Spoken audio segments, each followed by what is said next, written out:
ಎಲ್ರಿಗೂ ನಮಸ್ಕಾರ. BBMP GBA ಅಂತ ಬದಲಾಗಿದೆ. ಚುನಾವಣೆ ಆಗಿ ಸಾಕಷ್ಟು ವರ್ಷಗಳೇ ಕಳೆದಿದೆ. ಇತ್ತೀಚಿನ ಚರ್ಚೆಗಳ ಪ್ರಕಾರ ಒಂದು ಕಡೆ ಚುನಾವಣೆ ಆಗುತ್ತೆ ಅನ್ನೋ ಚರ್ಚೆ ಇದೆ, ಇನ್ನೊಂದು ಕಡೆ ಚುನಾವಣೆ ಆಗಲ್ಲ ಅನ್ನೋ ಚರ್ಚೆನೂ ಕೂಡ ಇದೆ. ಅದು ಜನರನ್ನ ತುಂಬ ಕನ್ಫ್ಯೂಸ್ ಮಾಡ್ತಾ ಇದೆ. ಸೊ ಇದ್ರ ಬಗ್ಗೆ ಒಂದಷ್ಟು ಕ್ಲಾರಿಟಿಯನ್ನು ಕೊಡೋದಕ್ಕೆ ಕಾನೂನು ತೊಡಕುಗಳು ಏನೇನಿದೆ, ಎಲೆಕ್ಷನ್ ಆಗುತ್ತಾ, ಆಗಲಿಲ್ಲ ಅಂತಂದರೆ ಅದಕ್ಕೆ ರೀಸನ್ಸ್ ಏನೇನು ಇರುತ್ತೆ, ಸೊ ಇದ್ರ ಬಗ್ಗೆ ಒಂದಷ್ಟು ಡೀಟೇಲ್ಸನ್ನು ನಿಮಗೆ ಕೊಡೋಣ ಅಂತ ಇವತ್ತು ನಾನು NR ರಮೇಶ್ ಸರ್ನ ಮಾತಾಡಿಸ್ತಾ ಇದ್ದೀನಿ. ಅವ್ರು ನಮ್ಮ ಜೊತೆ ಇದ್ದಾರೆ, ಮಾತಾಡ್ಸೋಣ ಬನ್ನಿ. ಸರ್ ನಮಸ್ಕಾರ, ಹೇಗಿದ್ದೀರಿ? ಚೆನ್ನಾಗಿದೆ. ಎಸ್ ಸರ್, ಅದೇ ಇವಾಗ ಚುನಾವಣೆಗೆ ಸಂಬಂಧಪಟ್ಟಂತೆ ಸರ್ ಜನರಿಗೆ ತುಂಬ ಕನ್ಫ್ಯೂಷನ್ ಇದೆ, ಆಗುತ್ತೆ ಆಗಲ್ಲ ಅನ್ನೋ ವಿಚಾರವಾಗಿ.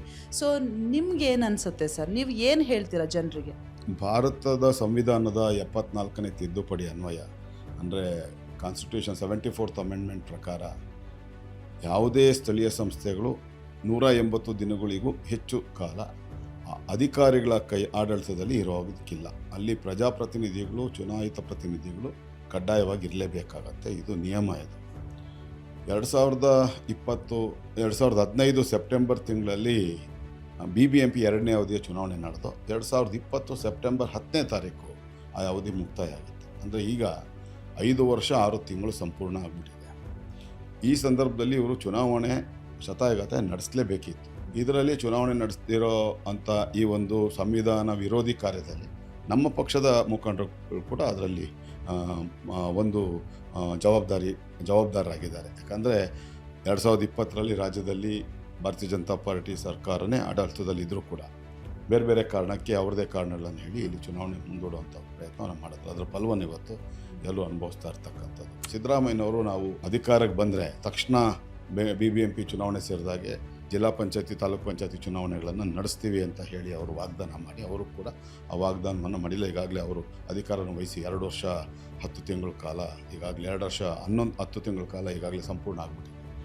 ಈ ಸಂದರ್ಭದಲ್ಲಿ ಆದರೆ ಈಗಿರ್ತಕ್ಕಂಥ ಪರಿಸ್ಥಿತಿ ನೋಡಿದಾಗ ಆಡಳಿತ ಪಕ್ಷದಲ್ಲೇ 2 ಗುಂಪುಗಳಾಗಿ ಸಿದ್ದರಾಮಯ್ಯನವರ ಪರವಾಗಿರ್ತಕ್ಕಂಥ ಗುಂಪು ಚುನಾವಣೆ ನಡೆಸಬೇಕು ಅಂತ, ಉಪಮುಖ್ಯಮಂತ್ರಿಗಳು ಮತ್ತು ಬೆಂಗಳೂರು ಮಹಾನಗರದಲ್ಲಿರ್ತಕ್ಕಂಥ ಸಚಿವರು ಎಲ್ಲರೂ ಸೇರಿ ಚುನಾವಣೆ ಸದ್ಯಕ್ಕೆ ಬೇಡ, ನಮಗೆ ಪೂರಕವಾಗಿಲ್ಲ ಅಂತ ಹೇಳೋ ಕಾರಣ ಇರ್ತಾರೆ. ಅದು ಸತ್ಯ ಕೂಡ. ಯಾತಕ್ಕೆ ಅಂತಂದರೆ 2024ರಲ್ಲಿ ನಡೆದಂಥ ಲೋಕಸಭೆ ಚುನಾವಣೆಯಲ್ಲಿ ಚಿಕ್ಕಬಳ್ಳಾಪುರ ಲೋಕಸಭಾ ಕ್ಷೇತ್ರ ಕೂಡ, ಯಾಕಂದರೆ ಯಲಹಂಕ ವಿಧಾನಸಭಾ ಕ್ಷೇತ್ರ ಚಿಕ್ಕಬಳ್ಳಾಪುರಕ್ಕೆ ಸೇರೋದ್ರಿಂದ 5 ಲೋಕಸಭಾ ಕ್ಷೇತ್ರಗಳಲ್ಲೂ ಕೂಡ ಭಾರತೀಯ ಜನತಾ ಪಾರ್ಟಿ ಅಭ್ಯರ್ಥಿಗಳೇ ಇಲ್ಲಿ ಜಯ ಗಳಿಸಿದಂಥದ್ದು. ರಾಜ್ಯದಲ್ಲಿ 7 ಬೇರೆ ಬೇರೆ ಕಡೆ ಲೋಕಸಭೆ ಸ್ಥಾನವನ್ನು ಕಳ್ಕೊಂಡ್ರು ಕೂಡ ಬೆಂಗಳೂರಿನ 5 ಸ್ಥಾನಗಳನ್ನು ಗೆಲ್ಲೋದ್ರ ಮೂಲಕ ಇದು ಬೆಂಗಳೂರು ಮಹಾನಗರ ಭಾರತೀಯ ಜನತಾ ಪಾರ್ಟಿಯ ಭದ್ರಕೋಟೆ ಅನ್ನೋದನ್ನ ರುಜುವಾತುಪಡಿಸಿದೆ. ಅದರ ಜೊತೆಗೆ ಕಳೆದ ವರ್ಷದ ಅಂತ್ಯದಲ್ಲಿ ನಡೆದಂಥ ಈ ವರ್ಷದ ಪ್ರಾರಂಭದಲ್ಲಿ ನಡೆದಂಥ ಮಹಾರಾಷ್ಟ್ರದ 27 ಸ್ಥಳೀಯ ಸಂಸ್ಥೆ ಚುನಾವಣೆಗಳು ಬೃಹನ್ ಮುಂಬೈ ಕಾರ್ಪೊರೇಷನ್ನು ಸೇರಿದಾಗೆ ನಡೆದಂಥದ್ರಲ್ಲಿ 25ರಲ್ಲಿ ಭಾರತೀಯ ಜನತಾ ಪಾರ್ಟಿ ಎಲ್ಲ ತನ್ನ ಅಧಿಕಾರವನ್ನು ಅದು ಸ್ಥಾಪನೆ ಮಾಡಿತು. ಅದರ ಜೊತೆಗೆ ಮುಂಬೈ ಮಹಾನಗರದಲ್ಲಿ BJP ಸ್ವೀಪ್ ಮಾಡಿತು. BJP ಮೈತ್ರಿಕೂಟ ಅಂದರೆ NDA ಮೈತ್ರಿಕೂಟ ಸ್ವೀಪ್ ಮಾಡಿ ಅದರಲ್ಲಿ ಸಂಪೂರ್ಣವಾದಂಥ ಭರ್ಜರಿಯಾದಂಥ ಗೆಲುವನ್ನು ಸಾಧಿಸಿದಾಗ ಇವರು ಸಹಜವಾಗಿಯೇ ಇವರು ಅದರಿಂದ ಕಂಗೆಟ್ಟಿದ್ದು. 3ನೇದು ಕಾಂಗ್ರೆಸ್ ಪಾರ್ಟಿಗೆ ಒಂದು ಅವರ ರೀತಿಯ ವೋಟ್ ಬ್ಯಾಂಕ್ ರಾಜಕಾರಣಕ್ಕೆ ಒಂದು ಮತ ಬ್ಯಾಂಕ್ನಾಗಿ ಮಾಡ್ಕೊಂಡಿರ್ತಕ್ಕಂಥ ಅಲ್ಪಸಂಖ್ಯಾತರೇನಿದ್ದಾರೆ, ಅಲ್ಪಸಂಖ್ಯಾತರು ಅದರಲ್ಲಿ SDPIನವರು ಹೆಚ್ಚು ಒಲವನ್ನು SDPI ಕಡೆಗೆ ಅಲ್ಪಸಂಖ್ಯಾತರು ತೋರಿಸುವಂಥದ್ದು. ಅದು ಬಿಟ್ಟರೆ ಕಾಂಗ್ರೆಸ್ ಪಕ್ಷಕ್ಕೆ ತೋರಿಸ್ತಾರೆ. ಇದರಲ್ಲಿ SDPI ಅವರು ಇದೇ ಡಿಸೆಂಬರ್ 7ನೇ ತಾರೀಕು ಒಂದು ಪತ್ರಿಕಾಗೋಷ್ಠಿಯನ್ನು ಕರೆದು 2025 ಡಿಸೆಂಬರ್ 7ನೇ ತಾರೀಕು ನಮ್ಮ ಅಲಯನ್ಸ್ ಏನಿದ್ರೂ ವಿಧಾನಸಭೆ ಮತ್ತು ಲೋಕಸಭೆ ಚುನಾವಣೆಗೆ ಮಾತ್ರ ಕಾಂಗ್ರೆಸ್ ಪಕ್ಷದ ಜೊತೆಗೆ ಸ್ಥಳೀಯ ಸಂಸ್ಥೆಗಳಲ್ಲಿ ನಾವು ಸ್ವತಂತ್ರವಾಗಿ ಸ್ಪರ್ಧೆ ಮಾಡ್ತೀವಿ. ಒಂದು ವೇಳೆ 369 ವಾರ್ಡ್ಗಳಿಗೆ ಚುನಾವಣೆ ನಡೆದಿದ್ದೇ ಆದರೆ 5 ಕಾರ್ಪೊರೇಷನ್ಗಳಿಗೆ ಅದರಲ್ಲಿ ನಾವು 130ರಿಂದ 140 ಸ್ಥಾನಗಳಿಗೆ ನಾವು ಸ್ವತಂತ್ರವಾಗಿ ಪ್ರತ್ಯೇಕವಾಗಿ ಸ್ಪರ್ಧೆ ಮಾಡ್ತೀವಿ ಅಂತ ಅವರು ಘೋಷಣೆ ಮಾಡಿದ್ರು. ಆಗ ಸಹಜವಾಗಿಯೇ ಕಾಂಗ್ರೆಸ್ ಪಕ್ಷ ಯಾವ ಅಲ್ಪಸಂಖ್ಯಾತರ ಮತಗಳನ್ನೇ ನೆಚ್ಕೊಂಡಿರ್ತಕ್ಕಂಥ ಒಂದು ಕಾಂಗ್ರೆಸ್ ಪಕ್ಷ ಸಹಜವಾಗಿ ಕಂಗೆಟ್ಟಿರ್ತಕ್ಕಂಥದ್ದು. ಎಲ್ಲ ಕಾರಣಗಳಿಗೆ ಆಡಳಿತಾರೂಢ ಕಾಂಗ್ರೆಸ್ ಪಕ್ಷಕ್ಕೆ ಚುನಾವಣೆ ನಡೆಸಲಿಕ್ಕೆ ಇಷ್ಟ ಇಲ್ಲ. ಅದಕ್ಕೆ ಬೇರೆ ಬೇರೆ ಕಾರಣಗಳನ್ನು ಹೇಳಿ ಅವರು ಚುನಾವಣೆಯನ್ನು ಮುಂದೂಡುವಂಥ ಪ್ರಯತ್ನವನ್ನು ಮಾಡ್ತಾಯಿದ್ದಾರೆ. ಅಂತಿಮವಾಗಿ ಸರ್ವೋಚ್ಚ ನ್ಯಾಯಾಲಯ ಜೂನ್ 30ನೇ ತಾರೀಕು ಒಳಗೆ ಈ ಒಂದು BBMP ಅಂದರೆ ಈಗಿನ GBAಗೆ ಸೇರಿದಾಗ 5 ನಗರ ಪಾಲಿಕೆಗಳು ಚುನಾವಣೆ ನಡೆಸಬೇಕು ಅಂತ ಏನು ಆದೇಶ ಮಾಡಿದೆ. ಆ ನ್ಯಾಯಾಲಯದ ದಿಕ್ಕನ್ನು ತಪ್ಪಿಸ್ಲಿಕ್ಕೋಸ್ಕರ ಇವರು ಡಿಲಿಮಿಟೇಷನ್ಗಳನ್ನು ಮಾಡುವಂಥದ್ದು, ಮತ್ತು ಆ ಡಿಲಿಮಿಟೇಷನ್ ಮಾಡುವಂಥದ್ರಲ್ಲಿ ಸಾಕಷ್ಟು ಗೊಂದಲಗಳು, ಅವೈಜ್ಞಾನಿಕವಾದಂಥ ಮಾಡೋದು, ಒಂದು ಬಾಲಂಗೋಸಿಗಳ ಥರ ಇರೋವಂಥದ್ದು. ಒಂದು ವಾರ್ಡ್ನ ಮತದಾರರ ಸಂಖ್ಯೆ 9,600 ಇದೆ, ಒಂದು ವಾರ್ಡ್ನ ಮತದಾರರ ಸಂಖ್ಯೆ 45,000 ಇದೆ. ಈ ರೀತಿ ಬೃಹತ್ತಾದಂಥ ಅಂತರ ಇರ್ತಕ್ಕಂಥ ಈ ಮತದಾರರ ಒಂದು ಸಂಖ್ಯೆಗಳನ್ನು ಇಟ್ಕೊಂಡು ಈ ವಾರ್ಡ್ಗಳನ್ನು ರಚನೆ ಮಾಡಿರ್ತಕ್ಕಂಥ ಅವ್ರಿಗೆ ಹೇಗೆ ಬೇಕೋ ಹಾಗೆ ಬಾಲಂಗೋಸಿಗಳ ಥರ ಗಾಳಿಪಟದ ಬಾಲಂಗೋಸಿಗಳ ಥರ ಮಾಡಿರ್ತಕ್ಕಂಥದ್ದು ಒಂದು. ಅದನ್ನು ಪ್ರಶ್ನೆ ಮಾಡಿ ಈಗಾಗಲೇ 16 PIಗಳು ಸಲ್ಲಿಕೆ ಆಗಿದೆ ಸಾರ್ವಜನಿಕ ಹಿತಾಸಕ್ತಿ. ಮೊನ್ನೆ ನಡೆದಂಥ ಒಂದು ಅಂತಿಮ ಅಧಿಸೂಚನೆಯನ್ನು ಹೊರಡಿಸಿದ್ರು ಮೀಸಲಾತಿಗೆ ಸಂಬಂಧಪಟ್ಟ ಹಾಗೆ, ವಾರ್ಡ್ಗಳ ಮೀಸಲಾತಿಗೆ ಸಂಬಂಧಪಟ್ಟ ಹಾಗೆ. ಅದರಲ್ಲಿ ಮಹಿಳೆಯರಿಗೆ 369 ವಾರ್ಡ್ಗಳ ಪೈಕಿ 50% ಏನು ಸ್ಥಾನವನ್ನು ಇವರು 185 ಸ್ಥಾನಗಳನ್ನು ಕೊಡಬೇಕಾಗಿತ್ತು. ಅದರಲ್ಲಿ 9 ಸ್ಥಾನಗಳು ಕಡಿಮೆ ಆಗಿರ್ತಕ್ಕಂಥದ್ದು. ಅಲ್ಪಸಂಖ್ಯಾತರಿಗೆ 33.70% ಪ್ರಮಾಣದಲ್ಲಿ ಕೊಡಬೇಕಾಗಿತ್ತು. ಅದರಲ್ಲಿ 14 ಸ್ಥಾನಗಳನ್ನು ಕಡಿಮೆ ಮಾಡಿರ್ತಕ್ಕಂಥದ್ದು. ಪರಿಶಿಷ್ಟ ಜಾತಿ ಪಂಗಡದವರು ಅಧಿಕವಾಗಿರ್ತಕ್ಕಂಥ 24.10ಗಿಂತಲೂ ಜಾಸ್ತಿ ಪರಿಶಿಷ್ಟ ಜಾತಿ ಪಂಗಡದವ್ರು ಇರೋ ಕಡೆ ಕೂಡ ಅದನ್ನು ಜನರಲ್ ಮಾಡಿರ್ತಕ್ಕಂಥದ್ದು. ಕಡಿಮೆ ಪ್ರಮಾಣದಲ್ಲಿರತಕ್ಕಂಥ ವಾರ್ಡ್ಗಳನ್ನು ರಾಜಕೀಯ ವಿಷಯಗಳಿಗೋಸ್ಕರ, ಅವ್ರ ರಾಜಕೀಯ ಕಾರಣಗಳಿಗೋಸ್ಕರ ವಿರೋಧಿಗಳನ್ನು ತುಳಿಬೇಕು, ಅಣಿಬೇಕು ಅನ್ನೋ ಕಾರಣ ಇಟ್ಕೊಂಡು ಅದನ್ನು ಪರಿಶಿಷ್ಟ ಜಾತಿ ಮತ್ತು ಪಂಗಡಕ್ಕೆ ಮೀಸಲಾಗಿಟ್ಟಿರ್ತಕ್ಕಂಥ ಈ ಥರ ಬಹಳಷ್ಟು ಗೊಂದಲ ಮತ್ತು ಸೇಡಿನ ರಾಜಕಾರಣ ಮಾಡಿರ್ತಕ್ಕಂಥ ಇದನ್ನು ಕೂಡ ಪ್ರಶ್ನೆ ಮಾಡಿ ಈಗಾಗಲೇ 4 ಸಾರ್ವಜನಿಕ ಹಿತಾಸಕ್ತಿ ಮೊಕದ್ದಮೆಗಳು ರಚನೆ ಆಗಿದೆ. ಇದೆಲ್ಲ ಒಂದಾದರೆ ಈ ಗ್ರೇಟರ್ ಬೆಂಗಳೂರು ಪ್ರಾಧಿಕಾರ ಅಂತ ಏನಿದೆ ಅದರ ಅಡಿಯಲ್ಲಿ ಸ್ಥಳೀಯ ಸಂಸ್ಥೆಗಳನ್ನು ಇದು ಕಾರ್ಯನಿರ್ವಹಿಸ್ತಾ ಇದೆ. ನಾನು ಈಗಾಗಲೇ ಹೇಳಿದಾಗೆ ನಮ್ಮ ಭಾರತದ ಸಂವಿಧಾನದ ಪ್ರಕಾರ, ಅದು 74th ಅಮೆಂಡ್ಮೆಂಟ್ ಪ್ರಕಾರನೇ ಯಾವುದೇ ಕಾರಣಕ್ಕೂ ಸ್ಥಳೀಯ ಸಂಸ್ಥೆಗಳನ್ನು ಮಾನಿಟರ್ ಮಾಡೋಕ್ಕೆ, ಅದನ್ನು ಅದರ ಮೇಲುಸ್ತುವಾರಿ ವಹಿಸ್ಕೊಳ್ಳೋವಂಥ ಇನ್ನೊಂದು ಸಂಸ್ಥೆಯನ್ನು ಅದರ ಮೇಲೆ ತೊಗೊಂಬಂದು ಹೇರಲಿಕ್ಕೆ ಅವಕಾಶ ಇಲ್ಲ. ಹಾಗಾಗಿ GBA ಅನ್ನೋದನ್ನೇ ಕಾನೂನು ವಿರುದ್ಧ, ಸಂವಿಧಾನ ವಿರುದ್ಧವಾಗಿ ರಚನೆ ಆಗಿರ್ತಕ್ಕಂಥದ್ದು ಅಂತ ನಾನು ಸೇರಿದಾಗ 8 ಜನ ಅದನ್ನ ಸಾರ್ವಜನಿಕ ಹಿತಾಸಕ್ತಿ ಮೊಕದ್ದಮೆ ಮಾಡಿ ಪ್ರಶ್ನೆ ಮಾಡಿದ್ದೀವಿ. ಇದಿಷ್ಟು ಕಾರಣಕ್ಕೆ ಒಂದು ಚುನಾವಣೆ ಮಾಡಲಿಕ್ಕೆ ಸಾಧ್ಯ ಇಲ್ಲ. ಇಲ್ಲಿ ಸಿದ್ದರಾಮಯ್ಯನವರು ಬೇರೆ ಅವರಿಗೆ DK ಶಿವಕುಮಾರ್ ಅವ್ರ ಮೇಲಿರ್ತಕ್ಕಂಥ ಒಂದು ಅಸಹನೆ, ಹಾಗಾಗಿ ಬೆಂಗಳೂರು ಉಸ್ತುವಾರಿ ಸಚಿವರಾಗಿರ್ತಕ್ಕಂಥ DK ಶಿವಕುಮಾರ್ ಅವರ ನಾಯಕತ್ವದಲ್ಲಿ ಚುನಾವಣೆ ನಡೆದರೆ ಕನಿಷ್ಠ 3 ಕಾರ್ಪೊರೇಷನ್ಗಳನ್ನು ಅವ್ರು ಗೆಲ್ಲೇಬೇಕಾಗ್ತದೆ. ಆ ಮೂಲಕ ಅವರು ಮುಖ್ಯಮಂತ್ರಿ ಹಾದಿಯನ್ನು ಕೇಳಲಿಕ್ಕೆ ಅಥವಾ ಅದನ್ನು ಸುಗಮಗೊಳಿಸ್ಕೊಳ್ಳೋಕ್ಕೆ ಮಾತ್ರ ಅವಕಾಶ ಇರ್ತದೆ. ಆದರೆ ವಾಸ್ತವ ಆಗಿಲ್ಲ. ಕೇಂದ್ರ ನಗರ ಪಾಲಿಕೆ ಬಿಟ್ಟರೆ ಇನ್ನು 4 ನಗರ ಪಾಲಿಕೆಗಳು ಭಾರತೀಯ ಜನತಾ ಪಾರ್ಟಿ ತೆಕ್ಕೆಗೆ ಹೋಗೋದು ಶತಾಯಗತ. ಅವ್ರದ್ದೇ ಸರ್ವೆಯಲ್ಲಿ ಅದು ರುಜುವಾತಾಗಿರೋದ್ರಿಂದ ಸಿದ್ದರಾಮಯ್ಯನವರು ನಡೆಸಲಿಕ್ಕೆ ಸ್ವಲ್ಪ ಹೆಚ್ಚಿನ ಆಸಕ್ತಿ ತೋರಿಸ್ತಾ ಇದ್ದಾರೆ. ಆದರೆ ಉಪಮುಖ್ಯಮಂತ್ರಿಗಳು ನಮಗೆ ಇದು ಹಿನ್ನಡೆ ಆಗುವಂಥ ಅವಕಾಶ ಇರೋದ್ರಿಂದ, SDP ಪ್ರತ್ಯೇಕವಾಗಿ ಸ್ಪರ್ಧೆ ಮಾಡೋದ್ರಿಂದ ಎಲ್ಲ ಕಾರಣಗಳಿಗೆ ಸದ್ಯಕ್ಕೆ ಯಾವುದಾದ್ರು ಕಾರಣಕ್ಕೆ ಇದನ್ನು ಮುಂದೂಡೋಣ ಅನ್ನೋ ಒಂದು ಆಲೋಚನೆ ಅವರಿರ್ತಕ್ಕಂಥದ್ದು. ಇದು ಒಂದಾದರೆ ಚುನಾವಣೆಯನ್ನು ನಡೆಸಲಿಕ್ಕೆ ಸಾಧ್ಯ ಇಲ್ಲ. ಯಾತಕ್ಕೆ ಅಂತಂದರೆ ಪ್ರತಿಯೊಂದು ಯಾವುದೇ ಮಹಾನಗರಗಳ ಮೆಟ್ರೋಪಾಲಿಟನ್ ಸಿಟೀಸಲ್ಲಿರ್ತಕ್ಕಂಥ ಕಾರ್ಪೊರೇಷನ್ಗಳ ಮೇಯರ್ ಪದ್ಧತಿ ಇರ್ತಕ್ಕಂಥ ಮಹಾನಗರ ಪಾಲಿಕೆಗಳು ಅದು ಕೇಂದ್ರ ಕಚೇರಿಯಿಂದನೇ ಎಲ್ಲ ಒಂದು ಅಧಿಕಾರವನ್ನು, ಆಡಳಿತವನ್ನು ನಡೆಸಬೇಕಾಗಿರ್ತಕ್ಕಂಥದ್ದು. ಆಡಳಿತ ಕೇಂದ್ರೀಕರಣ ಬೇಕಾಗುತ್ತೆ ಕೇಂದ್ರ ಕಚೇರಿ ಕಟ್ಟಡದಲ್ಲಿ. ಅದಾದ ನಂತರ ವಿಕೇಂದ್ರೀಕರಣ ಆಗುವಂಥದ್ದು.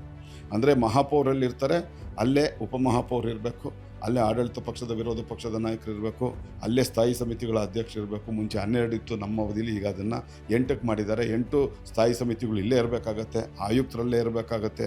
ಆಮೇಲೆ ಅಕೌಂಟ್ ಸೆಕ್ಷನು, ಆಡಳಿತ ವಿಭಾಗ ಅಲ್ಲೇ ಇರಬೇಕಾಗುತ್ತೆ, ಲೆಕ್ಕಾಧಿಕಾರಿಗಳ ವಿಭಾಗ ಇರಬೇಕಾಗತ್ತೆ, ಎಲ್ಲದಕ್ಕಿಂತ ಕಾನೂನು ಕೋಶ ಅಲ್ಲೇ ಇರಬೇಕಾಗತ್ತೆ, ರೆಕಾರ್ಡ್ ರೂಮ್ ಅಲ್ಲೇ ಇರಬೇಕಾಗತ್ತೆ, ಕಂಟ್ರೋಲ್ ರೂಮ್ ಅಲ್ಲೇ ಇರಬೇಕಾಗತ್ತೆ, IT ಸೆಲ್ಲಲ್ಲೇ ಇರಬೇಕಾಗತ್ತೆ.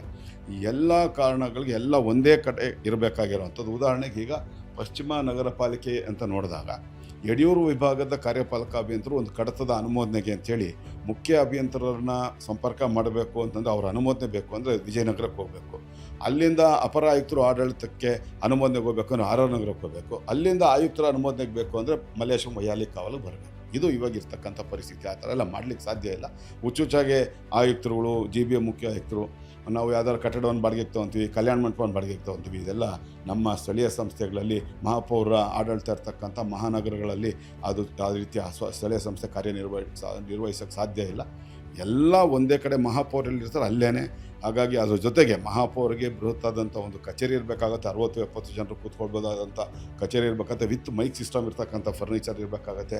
ಆಯುಕ್ತರು ಅಧಿಕಾರಿಗಳ ಸಭೆ ನಡೆಸಲಿಕ್ಕೆ, ಪತ್ರಿಕಾಗೋಷ್ಠಿ ನಡೆಸಲಿಕ್ಕೆ ಅದಕ್ಕೆ ಆದಂಥ ಸಭಾಂಗಣ, ಮೀಟಿಂಗ್ ಹಾಲ್ ಅಂತ ಅದು ಸಪ್ರೇಟಾಗಿರಬೇಕಾಗುತ್ತೆ. With mic set and furnitures ಇರಬೇಕಾಗತ್ತೆ. ಅದ್ರ ಜೊತೆಗೆ ಕೌನ್ಸಿಲ್ ಹಾಲ್ ಇರಬೇಕಾಗತ್ತೆ. ಕೌನ್ಸಿಲ್ ಹಾಲು ಮಹಾನಗರಗಳಲ್ಲಿ ಯಾವತ್ತೂ ಕೂಡ ಅದು ಮ್ಯಾಂಡೇಟ್ರಿ.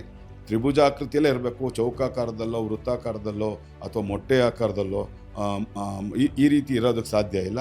ಮಹಾಪೌರು ಒಂದು ಸಾರಿ ಆಸೀನರಾದ ನಂತರ ಅವರ ಕಣ್ಣು ನೋಟಕ್ಕೆ ಪ್ರತಿಯೊಬ್ಬರು recording officers, elected bodies, officers ಮತ್ತು ಮೀಡಿಯಾ ಅವರು ಎಲ್ಲ ಅವ್ರ ಕಣ್ಣು ನೋಟಕ್ಕೆ ಕಾಣಿಸ್ಬೇಕಾಗತ್ತೆ.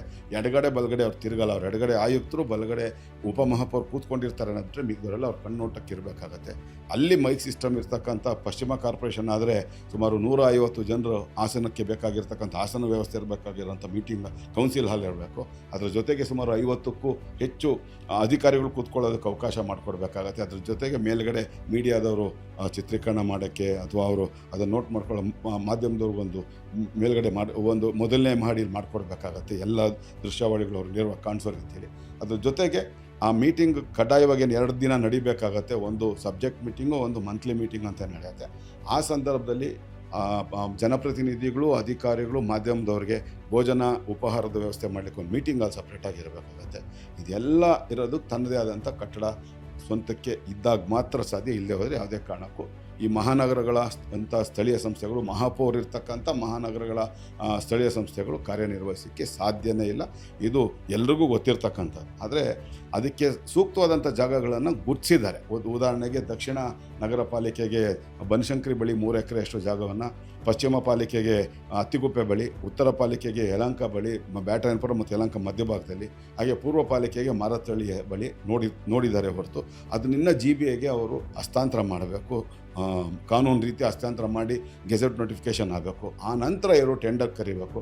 ಟೆಂಡರ್ ಪ್ರಕ್ರಿಯೆ ಕನಿಷ್ಠ 90 ದಿನಗಳ ಕಾಲ ನಡೆಯುತ್ತೆ. ಅದಾದ ನಂತರ ಇವರು ಕಾರ್ಯಾದೇಶ ಪತ್ರವನ್ನು ಸಂಬಂಧಪಟ್ಟ L1 ಗುತ್ತಿಗೆದಾರ ಯಾರು ಬರ್ತಾರೆ ಅವರು ಕೊಟ್ಟರೆ, ಅವರು ಸಮರೋಪಾದಿಯಲ್ಲಿ ಕೆಲಸ ಮಾಡಿದ್ರು ಕೂಡ ಕನಿಷ್ಠ 70,000ದಿಂದ 80,000 ಚದರಡಿ ವಿಸ್ತೀರ್ಣ ಇರತಕ್ಕಂಥ ಈ ಒಂದು ಕೇಂದ್ರ ಕಚೇರಿ ಕಟ್ಟಡ ಏನಿರುತ್ತೆ ಅದರ ನಿರ್ಮಾಣ ಪೂರ್ಣಗೊಳ್ಳೋಷ್ಟೊತ್ತಿಗೆ ಕನಿಷ್ಠ 2 ವರ್ಷ ಆಗುತ್ತೆ. ಅದಾದ ನಂತರ ಫರ್ನಿಚರ್ಸು, ಫಿಕ್ಸ್ಚರ್ಸು ಬರುತ್ತೆ. ಅದಕ್ಕೆ 8-10 ತಿಂಗಳ ಕಾಲ ಅವಶ್ಯಕತೆ ಇರುತ್ತೆ. ಹಾಗಾಗಿ ಏನೇ ಇವರು ತಿಪ್ಪರ್ಲಾಗ ಹಾಕಿದ್ರು ಕೂಡ ಇನ್ನು 2.5 ವರ್ಷಗಳ ಕಾಲ ಯಾವುದೇ ಕಾರಣಕ್ಕೂ ಇವರು ಚುನಾವಣೆ ನಡೆಸ್ಲಿಕ್ಕೆ ಸಾಧ್ಯ ಇಲ್ಲ. ಆದರೆ ಆಕಾಂಕ್ಷಿಗಳು ಬಿಟ್ಟದಷ್ಟಿದ್ದಾರೆ. ಈಗಾಗಲೇ ಸುಮಾರು ನನ್ನ ಗೊತ್ತಿರೋಂಗೆ 7,000ಕ್ಕೂ ಹೆಚ್ಚು ಮಂದಿ ಭಾರತೀಯ Janata party, Congress party, JDS ಸೇರಿದಾಗ SDPI, ಕರ್ನಾಟಕ KRS ಅಂತ ಏನಿದೆ ಅವರು, ಆಮ್ ಆದ್ಮಿ, ಈ ರೀತಿಯ ಪಕ್ಷಗಳಿಂದ ಸುಮಾರು 7,000ಕ್ಕೂ ಹೆಚ್ಚು ಮಂದಿ ಅಭ್ಯರ್ಥಿಗಳು ಈಗಾಗಲೇ ಆಕಾಂಕ್ಷಿಗಳಾಗಿದ್ದಾರೆ.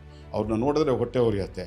ಈ ಲೀಡರ್ಗಳಾಗ್ತಾ ಮಾಡ್ತಾ ಇರ್ತಕ್ಕಂಥ, ಈ ಪಕ್ಷಗಳ ಮುಖಂಡರುಗಳು ಮಾಡ್ತಾ ಇರ್ತಕ್ಕಂಥ ಈ ಗೊಂದಲಮಯ ವಾತಾವರಣದಿಂದ ಅವರು ಸಂಪಾದನೆ ಮಾಡಿರ್ತಕ್ಕಂಥದ್ದು ಅಥವಾ ಅವರ ಪೋಷಕರು ಸಂಪಾದನೆ ಮಾಡಿರ್ತಕ್ಕಂಥ ಆಸ್ತಿಗಳನ್ನು ಕರಗಿಸ್ಕೊಂಡು ಹೋಗ್ತಾ ಇದ್ದಾರೆ.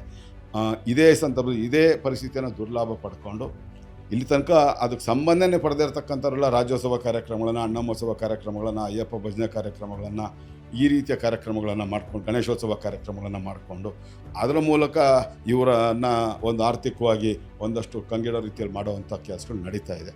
ಹಾಗಾಗಿ ನಾನು ಅದನ್ನು ನೇರವಾಗಿ ಹೇಳ್ತಾ ಇದ್ದೀನಿ, ಯಾವ ಪಕ್ಷಗಳು ಸಮಾವೇಶ ನಡೆಸಿದ್ರೂ ಕೂಡ 2028 ಎಷ್ಟೇ ಅಂದರೆ ತಯಾರಿ ಮಾಡಬೇಕು, ತಯಾರಿ ಇರಬೇಕು ಅನ್ನೋ ಒಂದು ದೃಷ್ಟಿಯಿಂದ ಮಾಡ್ತಾ ಇದ್ದಾರೆ. ಯುದ್ಧ ಕಾಲದಲ್ಲಿ ಶಸ್ತ್ರಾಭ್ಯಾಸ ಮಾಡೋದು ಬೇಡ, ನಾವು ಸಜ್ಜಾಗಿರೋಣ ಅನ್ನೋ ರೀತಿಯಲ್ಲಿ ಮಾಡ್ತಾ ಇದ್ದಾರೆ ಹೊರತು ಚುನಾವಣೆ ನಡೆಯುತ್ತೆ ಅನ್ನೋ ಇದು ಯಾರಿಗೂ ಇಲ್ಲ. ಯಾತಕ್ಕೆ ಆ ಥರ ಇದ್ದರೆ ನಾನು ಹೇಳೋವಂಥದ್ದು, ಚುನಾವಣೆ ನಡೆಸೋವಂಥದ್ದೇ ಸರ್ಕಾರ ಅದಕ್ಕೆ ಸಿದ್ಧವಾಗಿದ್ದರೆ ಯಾತಕ್ಕೆ ನಾನು ಆಡಳಿತ ಪಕ್ಷದ ಶಾಸಕರನ್ನು ಕೇಳೋದು, ಯಾಕೆ ನೀವೆಲ್ಲ ಸೇರಿ ಮತ್ತೆ ಮುಕುಲ್ ರೋಟಗಿ ಅನ್ನೋ ಅಡ್ವೊಕೇಟನ್ನು ಇಟ್ಕೊಂಡು ಒಂದು ಹಿಯರಿಂಗ್ಗೆ 75 ಲಕ್ಷ ರೂಪಾಯಿ ಥರ ಯಾತಕ್ಕೆ Bengaluru ಮಹಾನಗರದ ಶಾಸಕರೆಲ್ಲ impartial of party Mukul ರೋಟಗಿಯನ್ನು ನೀವು ಬುಕ್ ಮಾಡ್ಕೊಂಡಿದ್ದೀರಾ ಚುನಾವಣಾ ಮುಂದಕ್ಕೆ ಹಾಕೋಕ್ಕೆ? ಕಾಂಗ್ರೆಸ್ ಪಕ್ಷದ ಶಾಸಕರು ಹೇಳಬೇಕು, ಅವ್ರು ನಿಜವಾಗ್ಲೂ ಇಲ್ವಾ ಅಂತ ಜಮೀರ್ ಅಹಮದ್ ಅವ್ರು ಹೇಳಬೇಕು. ಅವರೊಬ್ಬರೇ ಇನ್ನೊಬ್ಬರು ಶಾಸಕರದ್ದು ಹಣ ಅವರೇ ಸೇರಿಸ್ಕೊಟ್ಬಿಟ್ಟಿದ್ದಾರೆ. ಹಾಗಾಗಿ ನಾನು ನೇರವಾಗಿ ಹೇಳ್ತಾ ಇದ್ದೀನಿ. ಹಾಗಾಗಿ ಇವರೇ ಚುನಾವಣೆ ನಡೆಸ್ತೀವಿ ಅಂತೇಳಿ ಮಾಧ್ಯಮಗಳಿಗೆ ಹೇಳ್ತಾರೆ ಜನನ ದಿಕ್ತಪ್ಸೋಕ್ಕೆ. ಅಲ್ಲಿ ಕಾನೂನು ರೀತಿ ಹೋರಾಟ ಮಾಡಿ ಚುನಾವಣೆನ ಹೇಗೆ ಮುಂದಕ್ಕೆ ಹಾಕ್ಬೋದು ಅನ್ನೋ ಯೋಚನೆಯಲ್ಲಿ ಅಂಥ ಕಾರ್ಯತಂತ್ರದಲ್ಲಿ ತೊಡಗಿದ್ದಾರೆ. ಸಮಾವೇಶಗಳು ಮಾಡ್ತಾರೆ, ಅದು ರಾಜಕೀಯ ಪಕ್ಷಗಳು ಎಲ್ಲದಕ್ಕೂ ಸಿದ್ಧವಾಗಿರಬೇಕು ಅಂತ ಹೇಳಿ ಒಂದು ತಯಾರಿ ಮಾಡುವಂಥ ಸಹಜ. ಆದರೆ ಆಕಾಂಕ್ಷಿಗಳು ದಿಕ್ತಪ್ತಾ ಇದ್ದಾರೆ. ಪಾಪ ಬಹಳಷ್ಟು ಜನ ಈ ಮೇಲ್ಮಧ್ಯಮ ವರ್ಗದ, ಕೆಳ ಮಧ್ಯಮ ವರ್ಗದಿಂದ ಬಂದು ರಾಜಕಾರಣದಲ್ಲಿ ಬಹಳಷ್ಟು ಕೆಲಸ ಮಾಡಿ, ನಾನು ಒಂದು ಸಾರಿ ಮಹಾನಗರ ಪಾಲಿಕೆ ಸದಸ್ಯನಾಗಬೇಕು, ಒಂದಷ್ಟು ಸೇವೆ ಕೆಲಸಗಳು ಮಾಡಬೇಕು ಅಂತ ಆಸೆ ಇಟ್ಕೊಂಡಿರ್ತಕ್ಕಂಥವ್ರು ಅನ್ಯಾಯವಾಗಿ ಹಾಳಾಗಿ ಹೋಗ್ತಾ ಇದ್ದಾರೆ. ಅವರು ಕಷ್ಟಪಟ್ಟು ದುಡ್ದಿರ್ತಕ್ಕಂಥ ಹಣವನ್ನು ಈ ರೀತಿ ವೃಥ ಖರ್ಚು ಮಾಡೋದಕ್ಕೆ ಈ ಪಕ್ಷಗಳು, ಈ ಮುಖಂಡರುಗಳು ದಾರಿ ಮಾಡಿಕೊಡ್ತಾ ಇದ್ದಾರೆ. ಆದರೆ ವಾಸ್ತವ ಎಲ್ರಿಗೂ ಗೊತ್ತಿದೆ, ಚುನಾವಣೆ ನಡೆಯಲ್ಲ ಅನ್ನೋದು ವಾಸ್ತವ ಗೊತ್ತಿದೆ.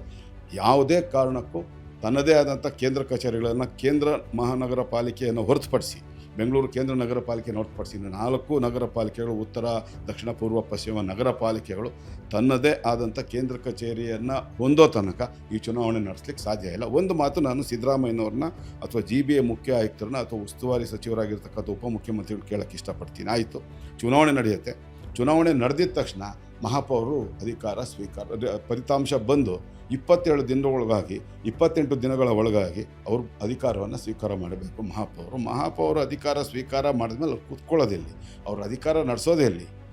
ಅವ್ರು ಇರೋ ಕಡೆ ಕಂಟ್ರೋಲ್ ರೂಮ್ ಇರಬೇಕು ಅಂತ ಹೇಳಿ ನಾನು ಈಗಾಗಲೇ ಆಡಳಿತ ವಿರೋಧ ಪಕ್ಷದ ನಾಯಕರು, ಉಪಮಹಾಪೌರ ಎಲ್ಲರೂ ಕಚೇರಿ ಇರಬೇಕು. ಅದಾದ ನಂತರ ಅವರು ಪಾಲಿಕೆ ಸದಸ್ಯರಿಗೆ ಪ್ರಮಾಣ ವಚನವನ್ನು ಮಹಾಪೌರು ಬೋಧಿಸುವಂಥದ್ದು ಎಲ್ಲಿ, ಯಾವ ಕಟ್ಟಡದಲ್ಲಿ ಬೋಧಿಸ್ತಾರೆ. ಅದಾದ ನಂತರ ಸಭೆಗಳು ನಡೆಯೋದೇ ಇಲ್ಲಿ, ಸ್ಥಾಯಿ ಸಮಿತಿಗಳು ಕೂತ್ಕೊಳ್ಳೋದಿಲ್ಲಿ. ಒಂದೊಂದು ಸ್ಥಾಯಿ ಸಮಿತಿ ಒಂದೊಂದು ಕಟ್ಟಡದಲ್ಲಿ ಬಾಡಿಗೆಗೆ ತೊಗೊಂಡು ನಡ್ಸೋಕ್ಕೆ ಸಾಧ್ಯನೇ ಇಲ್ಲ.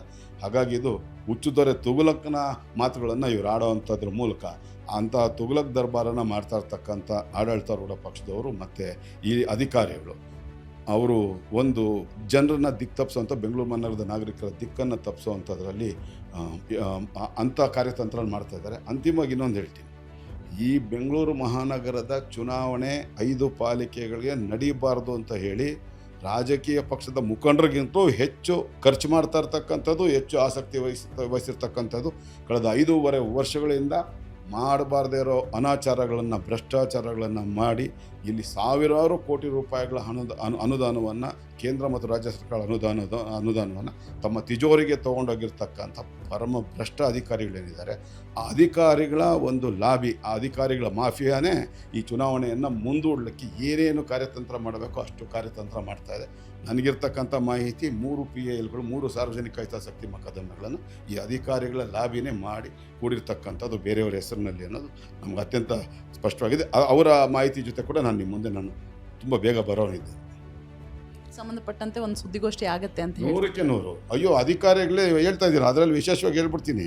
ನಗರ ಯೋಜನೆ ಇಲಾಖೆ, ನಗರ ಯೋಜನೆ ಇಲಾಖೆ, ಪಾಲಿಕೆ ರಸ್ತೆಗಳ ಮೂಲಭೂತ ಸೌಕರ್ಯಗಳ ಇಲಾಖೆ, ಪಾಲಿಕೆ ಬೃಹತ್ ಮಳೆ ನೀರು ಗಾಲುವೆ ಇಲಾಖೆ, ಈ 3 ಇಲಾಖೆಯಲ್ಲಿ ಇರ್ತಕ್ಕಂಥ ಈ ಒಂದು ಅಧಿಕಾರಿಗಳೇನಿದ್ದಾರೆ, ಬೇರೆ PWDಯಿಂದ ಹಿಡಿದು ನಗರ ಯೋಜನಾ ಇಲಾಖೆಯಿಂದ ಬಂದು ಇಲ್ಲಿ ಸೆಟ್ಲಾಗಿ 7-8 ವರ್ಷಗಳ ಕಾಲದಿಂದ ಇಲ್ಲೇ ಕೂತ್ಕೊಂಡು ಮಾಡಬಾರ್ದಿರೋ ಅನಾಚಾರವನ್ನು ಏನು ಮಾಡ್ತಾ ಇದ್ದಾರೆ.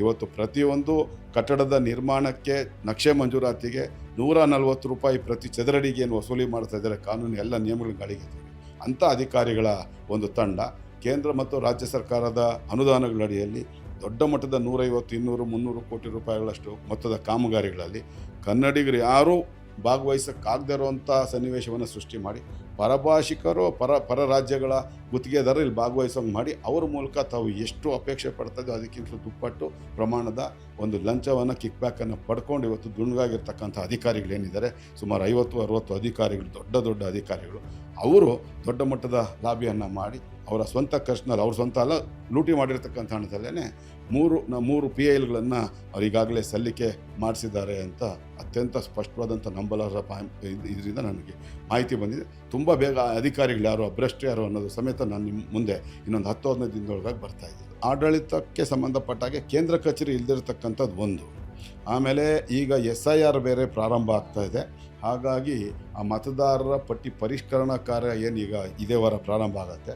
ಒಂದು ಸಾರಿ ಅದು ಪ್ರಾರಂಭ ಆದರೆ 6 ತಿಂಗಳ ಕಾಲ ಚುನಾವಣೆ ನಡೆಸ್ಲಿಕ್ಕೆ ಸಾಧ್ಯ ಇಲ್ಲ. 6 ತಿಂಗಳ ಮಟ್ಟಿಗೆ ಅದು ಮುಂದಕ್ಕೆ ಹೋಗುತ್ತೆ. ಅದಾದ ನಂತರ ಕಾನೂನಿನ ತೊಡಕುಗಳಿರ್ತಕ್ಕಂಥದ್ದು ನಾನು ಈಗಾಗಲೇ ಹೇಳಿದಾಗೆ ಕೇಂದ್ರ ಕಚೇರಿ ಇರ್ಬೋದು ಅಥವಾ ಮಹಾಪೌರರಿಗೆ ಸಂಬಂಧಪಟ್ಟಾಗೆ ಸ್ಥಾಯಿ ಸಮಿತಿಗಳ ಕಟ್ಟಡ ಇಲ್ಲದೆ ಇರ್ತಕ್ಕಂಥದ್ದು ಒಂದು. ಇನ್ನೊಂದು 74th ಅಮೆಂಡ್ಮೆಂಟ್ ಪ್ರಕಾರ, ಸಂವಿಧಾನದ 74ನೇ ತಿದ್ದುಪಡಿ ಪ್ರಕಾರ GBA ರಚನೆಯೇ ಕಾನೂನು ಬಾಹಿರವಾಗಿರ್ತಕ್ಕಂಥದ್ದು. ಅದು ಕಾನೂನಿನ ನಿಯಮಗಳನ್ನು ಗಾಳಿ ತೋರಿರ್ತಕ್ಕಂಥದ್ದು. ಅದಕ್ಕೆ ಸಂಬಂಧಪಟ್ಟ 8 ಸಾರ್ವಜನಿಕ ಹಿತಾಸಕ್ತಿ ಮೊಕದ್ದಮೆಗಳು ರಾಜ್ಯ ಉಚ್ಚ ನ್ಯಾಯಾಲಯದಲ್ಲಿ ದಾಖಲಾಗಿದೆ. ಇದೆಲ್ಲ ಅಡೆತಡೆಗಳು ಇದ್ದಾಗ ಸುಮ್ಮನೆ ಇವರು ಪಾಪ ಆಕಾಂಕ್ಷಿಗಳ ಮತ್ತು ಟಿಕೆಟ್ ಆಕಾಂಕ್ಷಿಗಳ, ನಾನು ಕಾರ್ಪೊರೇಟರ್ ಆಗಬೇಕು ಅಂತ ಆಸೆ ಇಟ್ಕೊಂಡಿರ್ತಕ್ಕಂಥ ಎಲ್ಲ ಪಕ್ಷದ ಕಾರ್ಯಕರ್ತರಿದ್ದಾರೆ, ಅವರ ದಿಕ್ಕನ್ನು ತಪ್ಪಿಸುವಂಥ ಕೆಲಸವನ್ನು ಇವರು ಮಾಡಿರ್ತಕ್ಕಂಥದ್ದು. ನೀವು ಕಾಂಗ್ರೆಸ್ ಪಕ್ಷದ KPCCಯ ಟಿಕೆಟ್ ಆಕಾಂಕ್ಷಿಗಳಾಗಿರ್ತಕ್ಕಂಥ ಆಯಾ ಪಕ್ಷಗಳ ಕಾರ್ಯಕರ್ತರನ್ನ ಆರ್ಥಿಕವಾಗಿ ಮುಳುಗಿಸುವಂಥ ಒಂದು ಕೆಲಸವನ್ನು ಆಯಾ ಪಕ್ಷದ ನಾಯಕರುಗಳು ಮಾಡ್ತಾ ಇದ್ದಾರೆ. ಅಂತಿಮವಾಗಿ ಯಾರ್ಯಾರು, ಅದು ಭಾರತೀಯ ಜನತಾ ಪಾರ್ಟಿ, ಕಾಂಗ್ರೆಸ್ಸು, ಜನತಾದಳ ಅಥವಾ KRS, ಆಮ್ ಆದ್ಮಿ ಇರ್ಬೋದು, SDP ಇರ್ಬೋದು, ಯಾರೇ ಇರ್ಬೋದು, ನೀವು ಕಷ್ಟಪಟ್ಟು ಸಂಪಾದನೆ ಮಾಡಿರ್ತಕ್ಕಂಥದ್ದು, ನಿಮ್ಮ ತಂದೆ ತಾಯಿಯಿಂದ ಕಷ್ಟಪಟ್ಟು ಸಂಪಾದನೆ ಮಾಡಿರ್ತಕ್ಕಂಥ ಆಸ್ತಿಗಳನ್ನು ಈ ಒಂದು ಈ ಸರ್ಕಾರದ ನಿಲುವುಗಳನ್ನು ನಂಬಿ ನೀವು ಹಾಳು ಮಾಡ್ಕೋಬೇಡಿ. ಅಂತಿಮವಾಗಿ ಘೋಷಣೆ ಆದಮೇಲೆ ನಿಮ್ಗೆ ಇದ್ದೇ ಇರುತ್ತೆ, ನೀವು ಸಿದ್ಧತೆ ಮಾಡ್ಕೊಂಡಿರಿ. ಆದರೆ ಚುನಾವಣೆ ಘೋಷಣೆ ಆದ ನಂತರನೇ ಅದಕ್ಕೆ ನೀವು ಕಾಲಿಡಬೇಕು ಹೊರತು ಸುಮ್ಮನೆ ಈ ರೀತಿ ನೀವು ಇವರ ಮಾತುಗಳನ್ನು ನಂಬಿಕೊಂಡು, ಇವರ ಹೇಳಿಕೆಗಳನ್ನು ನಂಬಿಕೊಂಡು ನೀವು ಈ ರೀತಿ ಹಣವನ್ನು ಕಷ್ಟಪಟ್ಟು ಸಂಪಾದನೆ ಮಾಡಿರ್ತಕ್ಕಂಥ ಆಸ್ತಿಗಳನ್ನು ಕರೆಸ್ಕೋಬಾರ್ದು ಅಂತೇಳಿ ನಾನು ಒಂದು ಕಿವಿ ಮಾತನ್ನು ಹೇಳೋಕ್ಕೆ ಇಷ್ಟಪಡ್ತೀನಿ. Thank you sir. ಇದಿಷ್ಟು GBA ಚುನಾವಣೆಗೆ ಸಂಬಂಧಪಟ್ಟಂತೆ BJP ಮುಖಂಡರಾದಂತಹ NR ರಮೇಶ್ ಸರ್ ಹೇಳುವಂಥದ್ದು. ಚುನಾವಣೆ ಬೇಕಾ ಬೇಡವಾ, ರಾಜ್ಯದಲ್ಲಿ ಏನಾಗ್ತಿದೆ ಅನ್ನೋದು ಕೂಡ ಜನರಿಗೆ ಸಾಮಾನ್ಯವಾಗಿ ಅರಿವಿರುವಂತಹ ಸಂಗತಿ. ಸೊ ಇದಕ್ಕೆ ಸಂಬಂಧಪಟ್ಟಂತೆ ನಿಮ್ಮ ಕಮೆಂಟ್ಸ್ ಏನಿರುತ್ತೆ ಕಮೆಂಟ್ ಮಾಡಿ. Thank you.